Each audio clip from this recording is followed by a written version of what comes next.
بسم الله الرحمن الرحيم والصلاة والسلام على أشرف الأنبياء والمرسلين.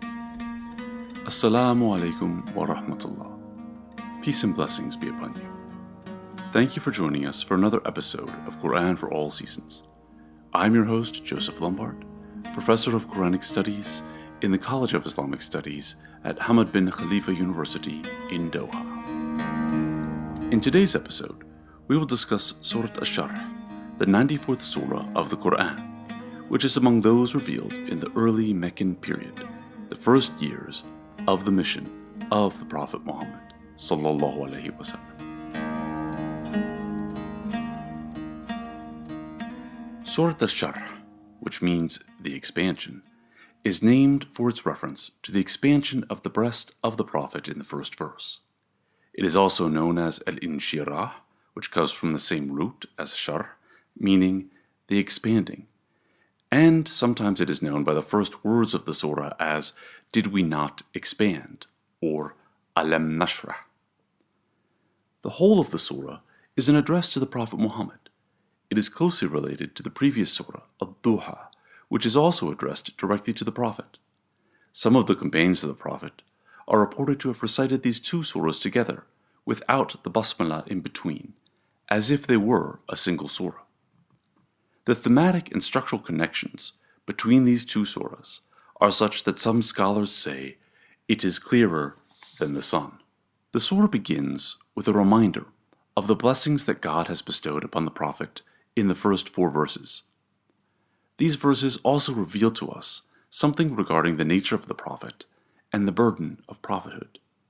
These are followed by reassurance in verses 5 and 6, and then an exhortation to exert oneself and turn completely to God in verses 7 and 8. بسم الله الرحمن الرحيم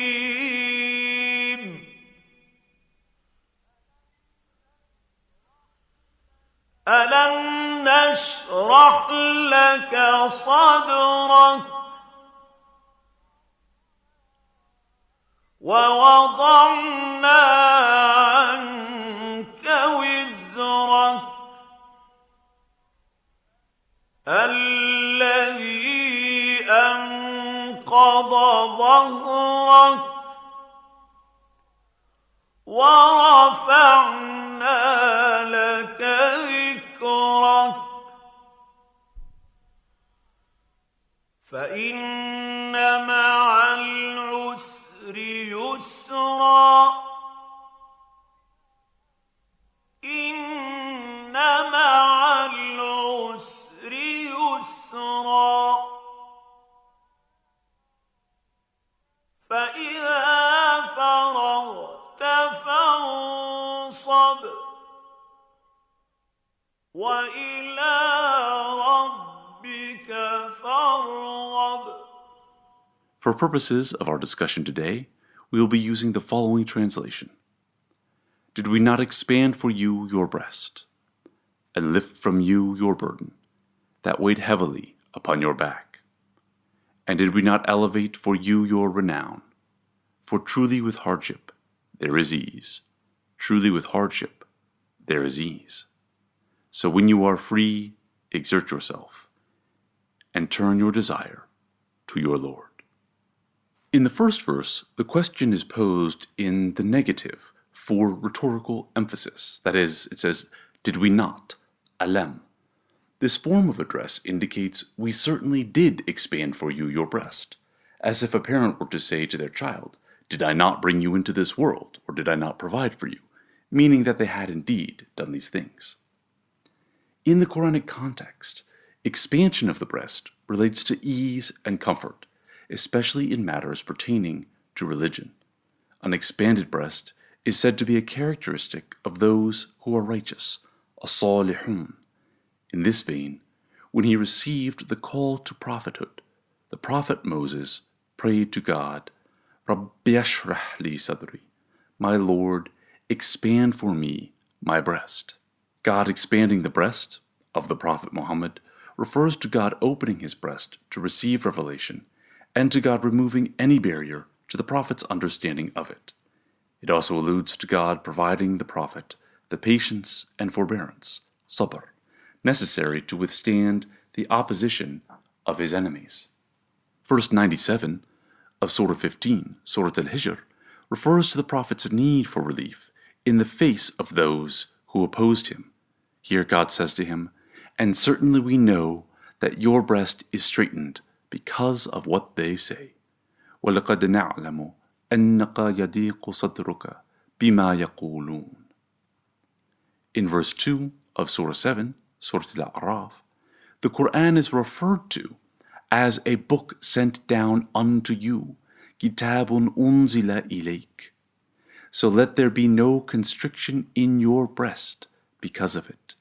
فَلَا يَكُنْ فِي صَدْرِكَ حَرَجٌ مِّنْهُ, that you may warn thereby, and a reminder for the believers, meaning that the Quran is a reminder for the believers, and that the Quran itself is something which can remove constriction from the breast.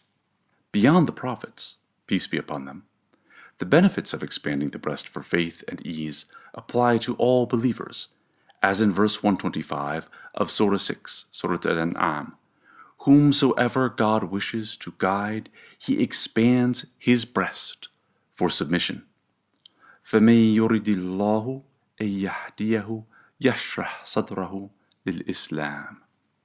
Similarly, in verse 22 of Surah al-Zumar, Surah 39, God asks rhetorically, "What of one whose breast God has expanded for submission?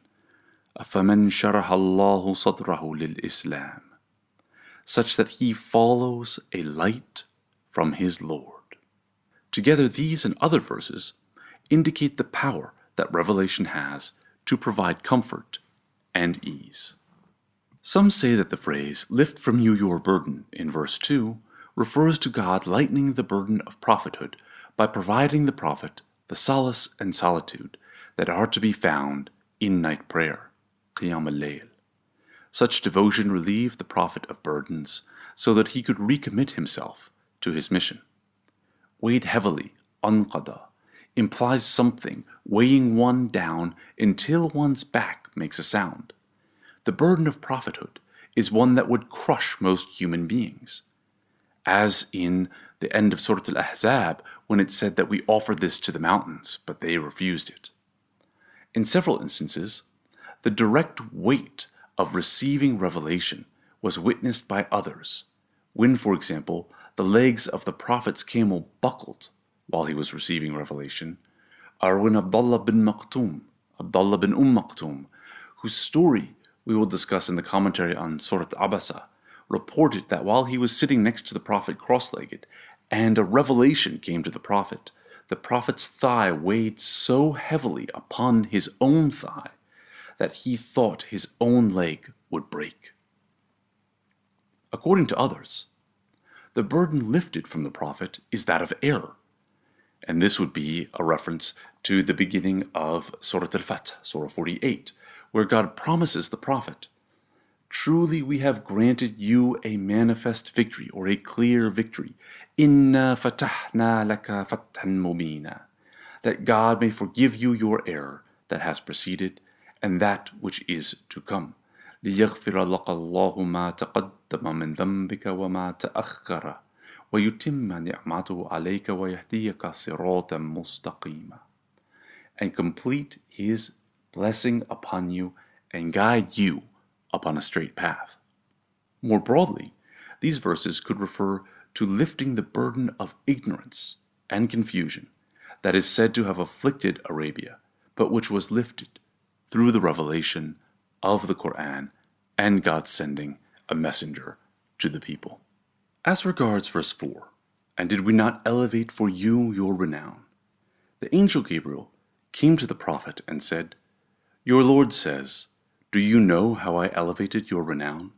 The prophet responded, "God and his messenger," here his messenger meaning the angel, "know best." The angel replied, speaking on behalf of God, "When I am mentioned, you are mentioned with me." Many scholars say that this refers to the prophet being placed in the testimony of faith. أشهد أن لا إله إلا الله وأشهد أن محمدا رسول الله. I bear witness that there is no God but God, and I bear witness that Muhammad is the messenger of God. Now, since this testimony is in the call to prayer, it means that Muhammad, peace be upon him, is being mentioned with God across the face of the earth every time that the call to prayer is being said in one place or another. And given that Muslims are now in every part of the earth and in every time zone, it means that there's a constant recognition of God and the Prophet together all over the globe. Now, according to Muslim belief, some also say that the Prophet's renown was elevated by his being mentioned in previous scriptures before the revelation of the Quran. The highest renown of the Prophet occurs in Surah 33, verse 56, that is Sūrat al-Ahzab, where Allah subhanahu wa ta'ala says, "Truly God and His angels invoke blessings upon the Prophet. O you who believe, invoke blessings upon him and greetings of peace. Inna Allah wa malaikatahu yusalluna ala nabi. Ya ayyuhalladhina amanu sallu alayhi wa sallimu taslima." In verses 5 and 6, they repeat one another. For truly with hardship there is ease, truly with hardship there is ease. 4, fa, in the first verse, indicates that ease will follow as an inevitable result of the hardship the Prophet has endured. Some say that the repetition of this phrase in these two verses indicates that for every hardship one endures with patience in this life, one will have one instance of ease pertaining to this life, and they will have ease in the hereafter. In relation to this, the Prophet said to his companions, one instance of hardship will never overcome 2 instances of ease. Expanding upon the ease that God brings for those who suffer hardship, God says in verse 7 of Sūrat al-Talaq, God tasks no soul beyond that which He has given it.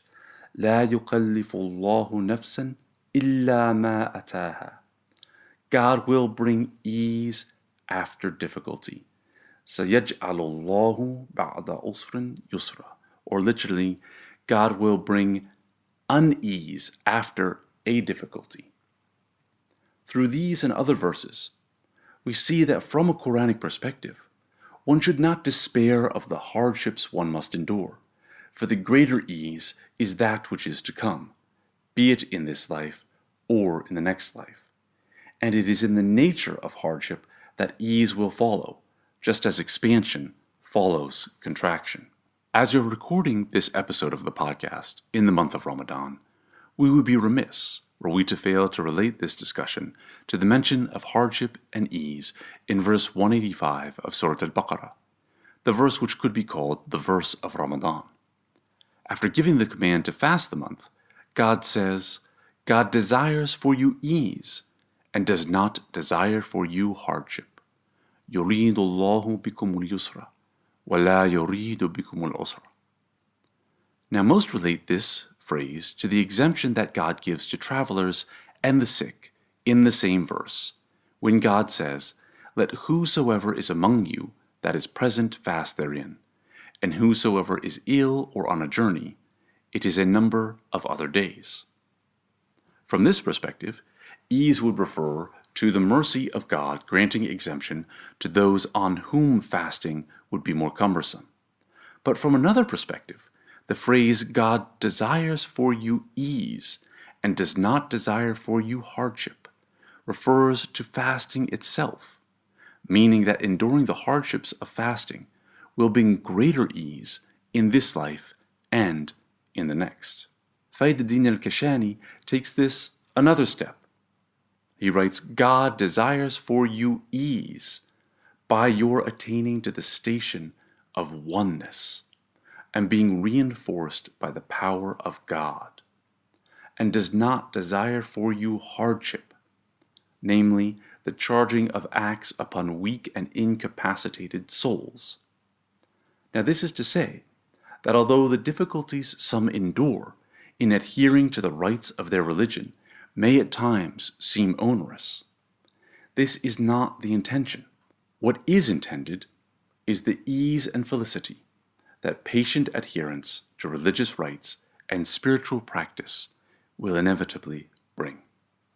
This brings us to the last two verses. So when you are relieved, exert yourself, and turn your desire to your Lord. According to az-Zamakhshari and other commentators, these verses call the Prophet to turn in prayer to God at night, when he has dispatched his duty to guide others during the day, and to make voluntary supplication after obligatory prayers. From this perspective, these verses provide lessons for all Muslims.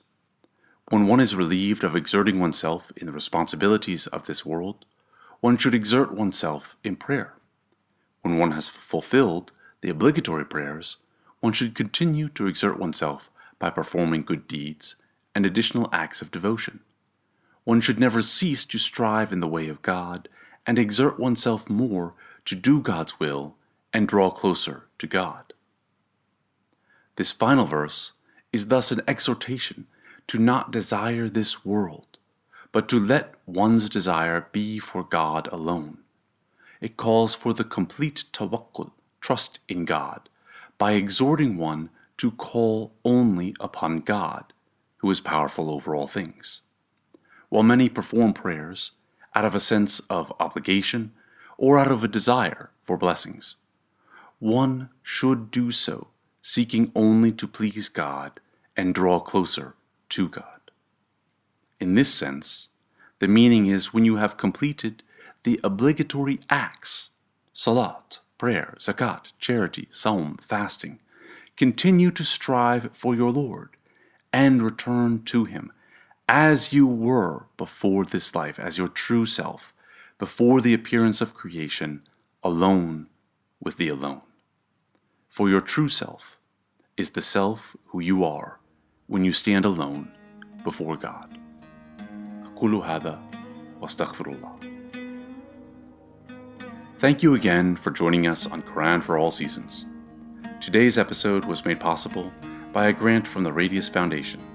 If you found it to be of benefit, please be sure to subscribe and write a review on iTunes, Stitcher, or whichever podcasting service you may use. Thank you again.